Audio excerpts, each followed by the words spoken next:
Estamos en la cabina de Radio Fórmula QR, modo quédate en casa, haciendo el programa Reformulando. Y hoy vamos a hablar de un tema de sobrevivencia, pero muchísimas otras cosas más en un mundo fascinante. Ingerir alimentos no es nada más el hecho de que por instinto tenemos que ingerirlos para poder vivir, sino que la cultura, y con cultura quiero decir los cultivos de los alimentos, la manera como se preparan, hay rituales, hay fiestas, hay celebraciones, hay temporadas. Es decir, el alimento se convierte en algo fascinante para el ser humano.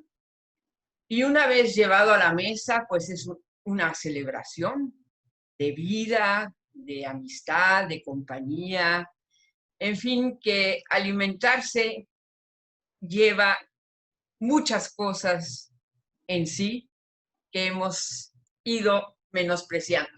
Y es una lástima. Yo recuerdo cuando mis padres eran pequeños, pues había una vez al año jitomate, punto. O sea, había que cocinarlo y enlatarlo y guardarlo debajo de la tierra para que se conservara. Hoy por hoy somos privilegiados. El mundo entero cultiva casi todos los años, casi todo el año, y en fin, que toda esta introducción es porque vamos a conversar con una nutrióloga, porque eso es una de las cosas que siempre se nos olvida, ¿no? Que aparte de festejar la gloria de comer, tenemos que nutrirnos y nutrirnos bien. Y eso, el mundo dinámico en el que vivimos, lo hemos ido abandonando. Afortunadamente en mi familia eso siempre se conservó. La hora de la comida es la hora de la comida, ¿no? Saludos con muchísimo gusto a Ana Victoria Flores de la Universidad del Caribe, tenía que ser, y ella preside la maestría de tendencias en la nutrición. Imagínense lo que vamos a hablar ahorita. Bueno, lo que va a hablar la especialista. Ana Victoria, mucho gusto en saludarle y muchísimas gracias por estar aquí con nosotros. Hola Pilar, ¿qué tal? Buenos días. No, al contrario, muchas gracias a ti por la invitación. Es un placer estar aquí contigo.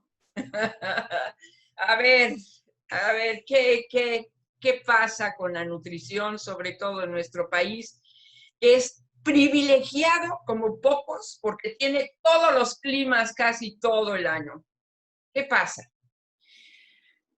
Pues verás, como tú bien dices, sí, México es un país muy, muy privilegiado. Somos afortunados porque tenemos gran variedad de alimentos a lo largo de todo el año y estos, pues en teoría deberían de servirnos para poder alimentarnos y nutrirnos adecuadamente.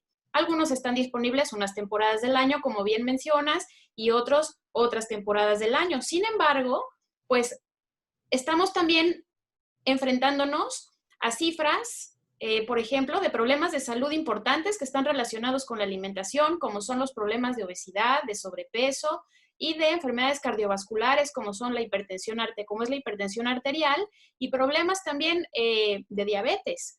Todas ellas son enfermedades crónicas no transmisibles que están relacionadas con la forma en la que nos alimentamos. Entonces, ¿cómo es que si México es un país tan rico en alimentos naturales, alimentos que por naturaleza son saludables, pues estemos presentando los primeros lugares en los índices de estas enfermedades? Entonces, es importante analizar qué está pasando con la alimentación de los mexicanos.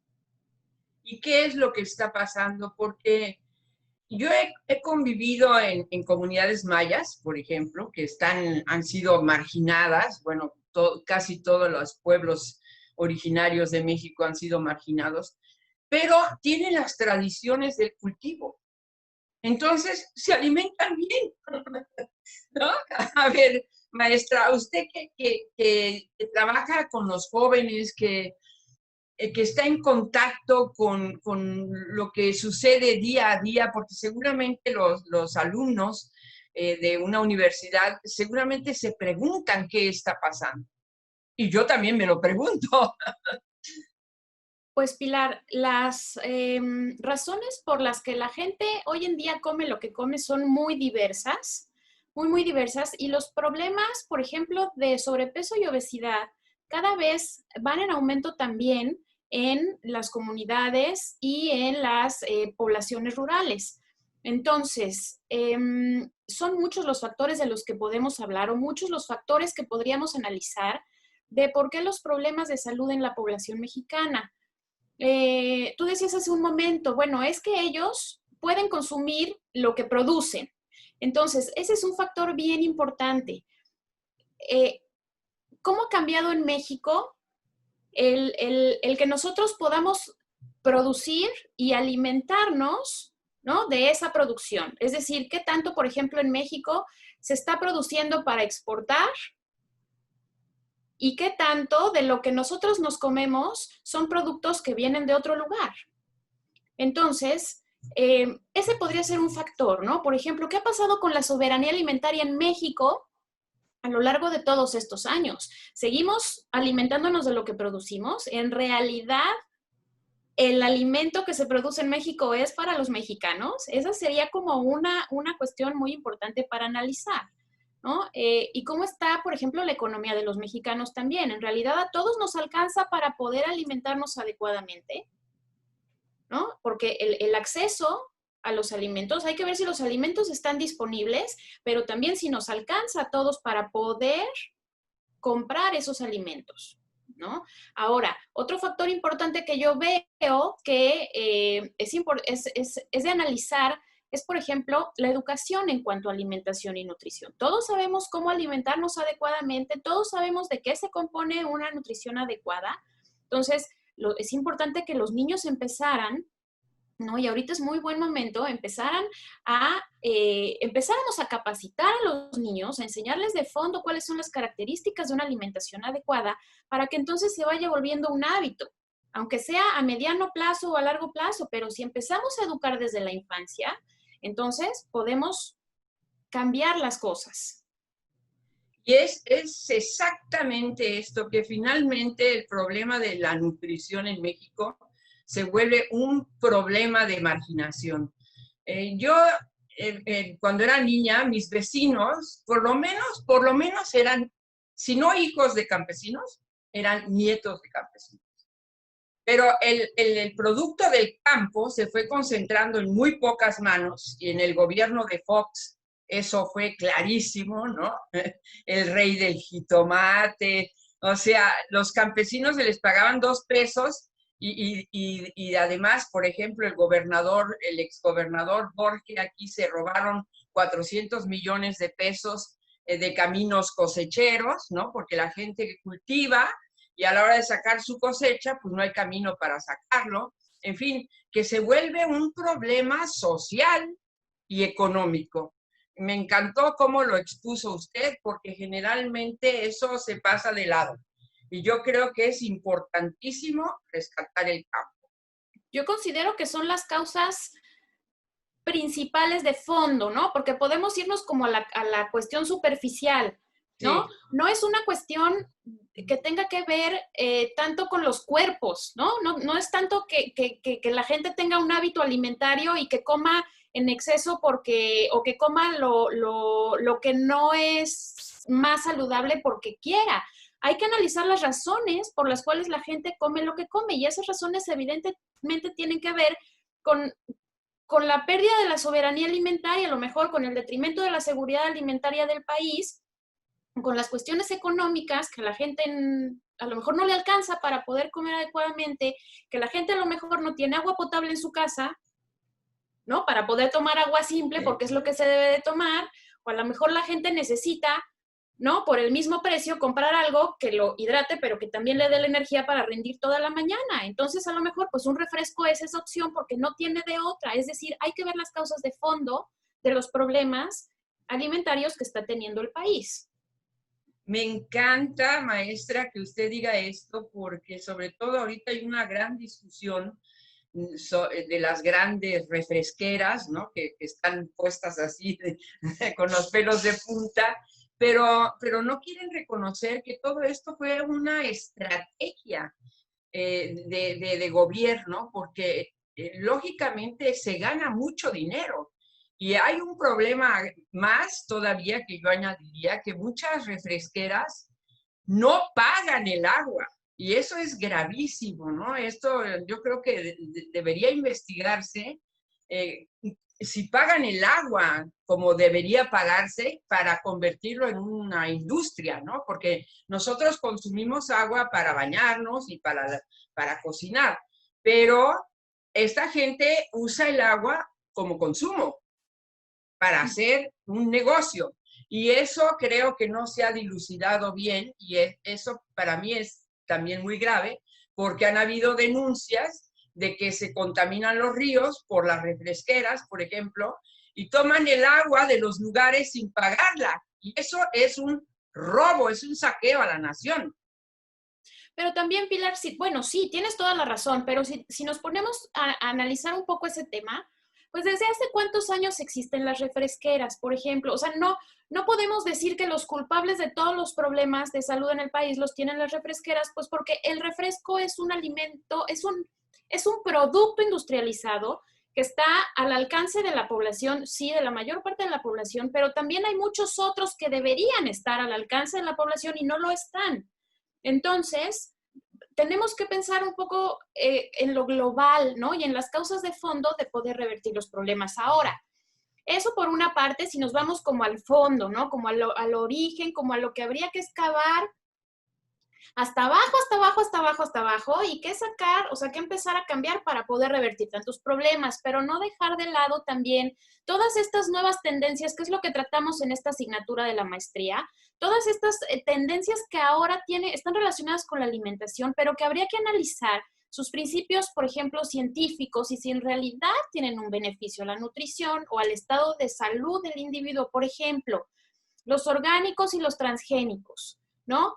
Hay que hacer un análisis para en realidad poder comprender, ¿no? Cuáles son las dos posturas y entonces tomar decisiones asertivas, tomar decisiones que puedan ir en beneficio de la población. Por ejemplo, los veganos, los vegetarianos, los que ahora no comen gluten, no sé, me vienen a la mente ahorita los que prefieren una alimentación libre de lácteos, los que no pueden consumir azúcar. Es decir, hay una serie de tendencias también relacionadas, la dieta o el estilo de dieta keto, la dieta cetogénica, ¿no? Gente que ahora se alimenta de puros productos que no tienen hidratos de carbono. Entonces, eso, quieras o no, tiene una consecuencia en el estado de salud y de nutrición de la gente. Habría que analizar que eso es justo el tema central de la asignatura de la maestría. De fondo, los principios científicos de cada una de estas corrientes y ver si en realidad están contribuyendo a la mejoría del estado de salud y de nutrición de nuestra población, que es el objetivo. Me gusta mucho cómo lo expresa, porque creo que es la esencia del problema de nuestro país. Es decir, hay negocios que se hacían desde el gobierno y eran negocios que dejaban mucho dinero. Yo no quiero tampoco, por respeto a lo que usted me acaba de decir, maestra, de que no es la culpa de los refresqueros. No quiero decir eso. Quiero decir que fue muy fácil hacer eso. Yo me acuerdo que a los 15 años fui a conocer a mi abuelo a España y una Coca-Cola era el triple de cara que una copa de vino. ¿No? O sea, es muy interesante porque ellos estaban aprovechando la producción de la uva y ese era el negocio. Lo otro no era un negocio de ellos. Y eso es lo que tendríamos que dilucidar en nuestro país. ¿A quién le conviene, no? Eso, maestra. ¿A quién le conviene? Me gusta mucho. ¿Y cómo reaccionan los jóvenes? Porque, digo, en mi casa sí, la verdad es que el refresco se tomaba una vez al año, ¿no? O sea, ni siquiera agua de sabor, no, era agua simple, pues como le llamamos acá. Pero la mayoría de mis vecinos sí, si no era agua de Jamaica, eran los refrescos. o de frutas o lo que sea, que llevaban azúcar, ¿no? En ese aspecto sí hay una cultura que tenían que administrar el alimento para realmente nutrirse, y otros que como tenían el privilegio de no tener que guardar la comida, pues entonces la ponían de otro lado, no sé cómo explicarlo. También tiene que ver mucho, por ejemplo, el tiempo que se dedicaba o el tiempo que se podía dedicar, ¿no? A Hace cocinar. algunos años a la preparación de alimentos, ¿no? Eh, ¿Quién está encargado ahora de la preparación de alimentos en las familias? ¿Y de cuánto tiempo dispone para la preparación de alimentos, por ejemplo, ¿no? Ese también sería un punto. Si ahora las mujeres bien estamos incorporadas a la vida laboral, pues cuánto tiempo nos queda para esa función, ¿no? Dentro de nuestra doble o triple jornada, digamos. Es menos tiempo, la persona que está encargada de la preparación de los alimentos. Y ahora, para cerrar también un poco el tema de los refrescos y de productos industrializados en general, el azúcar de caña, que antes contenían ese tipo de productos, pues el azúcar de caña era una cosa, pero habrá que ver si ahora esa sustitución por jarabe de maíz de alta fructosa que tienen la gran mayoría de nuestros productos industrializados, eso también trae efectos en la salud que no son iguales a los efectos que trae el azúcar de caña. Entonces, ¿a quién le conviene también que ya no se use tanta azúcar de caña o que el azúcar de caña la usen en otro país y que ahora nosotros estemos recibiendo de alguien más el jarabe de maíz de alta fructosa? Entonces, eso también sería importante analizarlo. De veras que no es tan sencillo cuando uno se pone a pensar qué es lo que pasa. Esto último que usted acaba de mencionar, maestra, es una realidad absoluta. Es decir, yo ahora sí estoy cocinando porque estoy aquí en mi casa. Y es una Y maravilla poder tener tiempo de cocinar. sí, la verdad es que para mí ya es un placer Sí. cocinar, ¿no? Desde que qué voy a hacer y cómo lo voy a hacer, ¿no? Es un placer. Pero sí es cierto, también es un privilegio en muchísimas casas, es un privilegio, ¿no? Y además, también lo que usted mencionó hace rato, la economía, ¿no? Con cuánto se cuenta para comer. Mi mamá contaba un chiste que decía el marido, oye, ¿qué me vas a cocinar hoy? Y la mujer le decía, lasaña. ¿Vas a hacer lasaña? No, la hazaña de cocinar, a ver qué hay, ¿no? Pero en fin, creo que es importante que nosotros los ciudadanos de a pie, ¿no? Nos pongamos a pensar muchas veces por qué nos hemos quitado ese placer de comer. Y dentro del placer de comer viene buscar el tiempo para cocinar y saber usar los ingredientes. Maestra, mire, hoy lamentablemente a la continuación va a haber otro programa y no podemos extendernos, pero la vamos a volver a invitar para que nos recomiende qué podemos hacer con los alimentos. Yo abro el refrigerador y digo, ¿qué tengo? Perfecto. Con lo que tengo es con lo que voy a cocinar. No, no lamento, no, y sobre todo hoy por hoy que tienes que cocinar con lo que hay, ¿no? Y entonces te vas al otro lado, que esté equilibrado, en fin. Me encantaría, maestra, que nos hablara un poco más de esta maestría. Es que hoy me explayé mucho porque me emociona hablar de este tema con alguien inteligente que ve lo que rodea una mala alimentación. No es nada más pues porque no quieren comer bien, no. Usted acaba de mencionar cosas importantísimas por las que eso no sucede. Pilar, estaré encantada de regresar al programa cuando tú me invites, cuenta con ello, para mí es un placer. Y bueno, el tema de hoy es una asignatura que forma parte de la Maestría Internacional en Gastronomía. La Maestría Internacional en Gastronomía está por abrirse en la Universidad del Caribe en enero próximo y esta es una de las asignaturas básicas, digamos, uno de los pilares de esa maestría que es Tendencias en Alimentación y Nutrición. y lo que busca es analizar de fondo todo de lo que hemos hablado en este pequeño espacio para poder tomar decisiones más asertivas en beneficio de la población. Básicamente ese sería el objetivo, conocer todos estos factores que influyen en la alimentación de las personas para poder mejorar su estado de salud y de nutrición.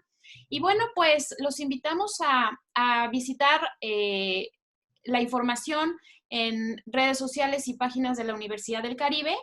Ahí está toda la información que necesitan y de verdad que la maestría está maravillosa, maravillosa. Yo la recomiendo ampliamente. Pues mire, maestra, yo con una maestra así hasta se me antoja. Bienvenida.